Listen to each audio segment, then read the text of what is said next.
Hi everyone, welcome to School of English. In this lesson we are going to study a specific structure, it's a specific phrase actually. It's high time, it's about time. It's high time, it's time you can also say. It's time, it's high time, it's about time for someone to do something. It means that now there is some sort of urgency to do something, okay? It's about time for me to look for another job. I don't have any time to wait anymore, it means.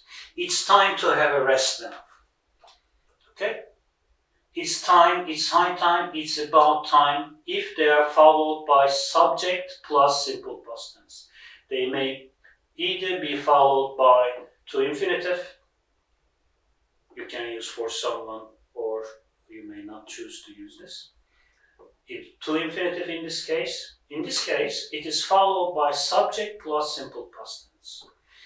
Let's see what it's time means when used like this. It's time you save some money. You see, it's urgent that you start saving some money now. It's high time people started to worry about environmental pollution. Here we use simple past tense, but the meaning is present, don't forget. It's just hypothetical situation. That's why we use simple past tense and mean present. It means that it's urgent for people to worry about environmental pollution.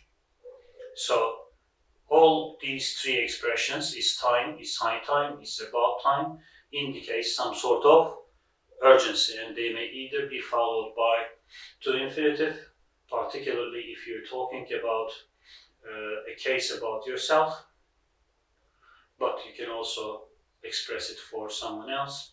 And here, for hypothetical situations, you use a sentence in simple past tense after it's time, it's high time, or about time to indicate the urgency of a specific situation for someone else or for other people.